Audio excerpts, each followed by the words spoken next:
Magandang araw po.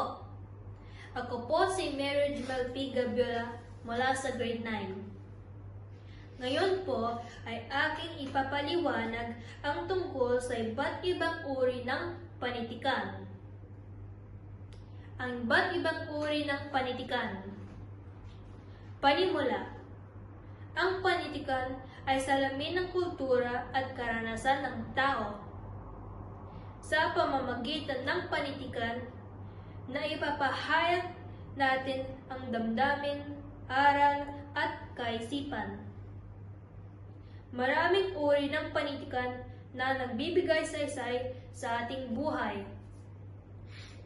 Mga uri ng panitikan tulad sanaysay, maikling kwento, pabula at dula.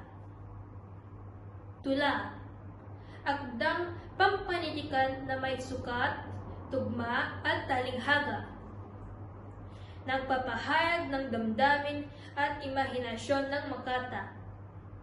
Ang halimbawa, sa Kabataang Pilipino ni Jose Rizal, Florante at Laura ni Francisco Balagtas, Ako ang Daigdig, Alejandro Abadilla. Sanaysay, tumatalakay sa opinyon o koro-koro ng mayakda tungkol sa isang paksa. Maaaring formal o di-formal. Ang halimbawa, Liwanag at Dilim ni Emilio Jacinto. Ang Dapat na Batid ng mga Tagalog ni Andres Bonifacio. One Woman Washed the Dishes ni Carmen Guerrero Nakpil. Maikling kwento. Maikling salaysay na may iisang kakintalan o aral. Binubuo ng tauhan, tagpuan at banghay. Halimbawa, Ang Ama ni Mauro R. Avina. Si Mabuti ni Joveva de Droza Matuti. Sa Lupa ng Sariling Bayan ni Pablo Arcila.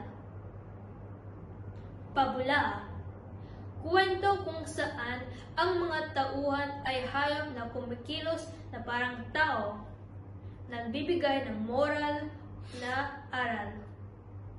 Halimbawa, Ang Leon at ang Daga.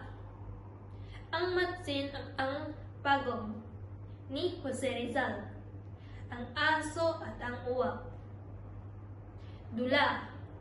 Akdang itinatanghal sa entablado. Binubuo ng dialogo at kilos ng mga tauhan. Halimbawa, New Yorker in Tondo ni Marcelino Agana Jr. Walang Sugat, Severino Reyes. El Filibusterismo, Dulang Adaptasyon. Paghahambing, uri ng panitikan, layunin at katangian. Tula, magpahayag ng damdamin, may tugma at sukat. Sanaysay, magpabatid ng idea, duhikal at malinaw. Maikling kwento, magkuwento ng karanasan, may tauhan at banghay. Pabula, magturo ng aral, mga hayop ang tauhan. Ang dula, magtanghal sa entablado. Conclusion, iba't ibang anyo man ng panitikan, iisa ang layunin, ang magpahayag ng damdamin at magbigay ng aral. Ang panitikan ay buhay ng ating lahi at inspirasyon ng ating pagkatao.